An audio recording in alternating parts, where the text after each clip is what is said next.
সুপ্রিয় দর্শক শ্রোতা ভাই বোন, আমাদের জীবনে এমন কিছু সময় আসে যখন দেয়ালে পিঠ থেকে যায়, যখন আমাদের নির্দিষ্ট চাওয়া পূরণ করা ছাড়া আর বিকল্প কোনো পথ সামনে খোলা থাকে না। এ ধরনের পরিস্থিতিতে আল্লাহ রাব্বুল আলামিনের কাছে আমাদের মনের একান্ত কামনা বাসনাগুলোকে পূরণ করবার জন্য একটি বিশেষ পথ বাতলেছেন আমাদেরকে প্রিয় নবী সাল্লাল্লাহু আলাইহি ওয়াসাল্লাম, আর সেটি হলো ইসমে আযম। ইসমে আযম মানে হলো মহান নাম। আল্লাহ রাব্বুল আলামিনের এই ইসমে আযম তথা মহান নামের মাধ্যমে কোনো কিছু চাওয়া হলে তিনি সেটা পূরণ করেন। এই নামের মাধ্যমে আল্লাহকে ডাকা হলে তিনি সেটাকে সাড়া দেন। এ মর্মে নবী আলাইহিস সালামের অনেকগুলো হাদিস রয়েছে। অনেক উলামায়ে কেরাম ইসমে আযম সম্পর্কে বলেছেন যে এটি হলো আল্লাহ রাব্বুল আলামিনের যে মূল নাম আল্লাহ, সেটি তার অনেকগুলো গুণবাচক নাম আছে। তমধ্যে থেকে আল্লাহ রাব্বুল আলামিনের যে মূল নাম আল্লাহ, এই আল্লাহ এই নামের মাধ্যমে আল্লাহ রাব্বুল আলামিনকে ডেকে যদি বান্দা কোনো কিছু চান কায় মনোবাক্যে অন্তরের গভীর থেকে, তাহলে সে দোয়া আল্লাহ রাব্বুল আলামিন অবশ্যই কবুল করেন। এজন্য কোনো কিছু আল্লাহ রাব্বুল আলামিনের কাছে চাওয়ার আগে যদি আল্লাহ বলে ডেকে ভালোবাসা থেকে, আস্থা থেকে, ভরসা থেকে, কায় মনোবাক্যে দীনতাহীনতার সাথে আল্লাহকে ডেকে যদি কেউ দোয়া করেন, তাহলে সে দোয়া আল্লাহ রাব্বুল আলামিন ফিরিয়ে দেন না।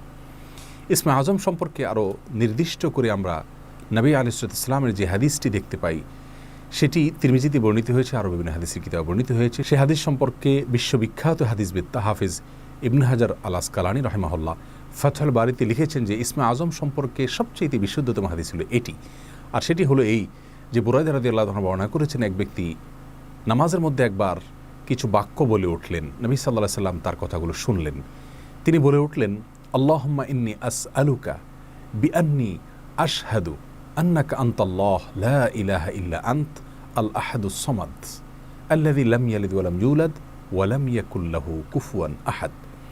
তার মুখে এই বাক্যগুলো শুনে নবী আলাইহিস সালাম বলেছেন, নিশ্চয়ই এই লোকটি ইসমে আযম পাঠ করেছে। ইসমে আযমের মাধ্যমে আল্লাহ রাব্বুল আলামিনের কাছে কোনো কিছু চাওয়া হলে তিনি সেটা ফিরিয়ে দেন না।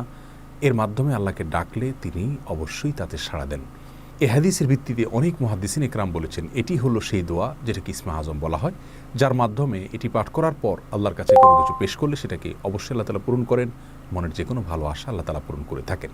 দোয়াটি আবারও বলছি, আল্লাহুম্মা ইন্নী আসআলুকা বিআন্নী আশহাদু আন্নাকা আনতাল্লাহ লা ইলাহা ইল্লা আনত আল আহাদুস সামাদ আল্লাযী লাম ইয়ালিদ ওয়া লাম ইউলাদ ওয়া লাম ইয়াকুল লাহু কুফুয়ান আহাদ। যার অর্থ হলো, হে আল্লাহ, আমি আপনার কাছে প্রার্থনা করছি এই মর্মে যে, এই জন্য যে, এই ভিত্তিতে যে আমি সাক্ষ্য দেই আপনি আল্লাহ, আপনি ছাড়া সত্যিকারের কোনো মাবুদ নেই, আপনি কারোর মুখাপেক্ষী নন, আপনি একক, এবং আপনি কাউকে জন্ম দেননি, আপনাকেও কেউ জন্ম দেয়নি, এবং আপনার সমকক্ষ আর কেউ হতে পারে না। এই বাক্যগুলো পাঠ করে আল্লাহ রাব্বুল আলামিনের কাছে কোনো চাওয়া পেশ করলে তিনি অবশ্যই সেটি পূরণ করেন। কেউ যদি অত্যন্ত সংক্ষেপে ইসমে আযমের মাধ্যমে দোয়া করতে চান, তাহলে তিনি আল্লাহ রাব্বুল আলামিনের প্রতি আন্তরিকতা, ভালোবাসা, শ্রদ্ধা, বিশ্বাস, ভক্তি এবং ভরসা রেখে আল্লাহকে ডেকে ডেকে মায়ার সাথে, মমতার সাথে, আল্লাহর অনুগ্রহগুলোর কথা স্মরণ করে আল্লাহকে ডেকে ডেকে তার মনের চাওয়াগুলো পূরণ করবেন। এটা হবে ইসমে আযমের সবচেয়ে ছোট ভার্সন।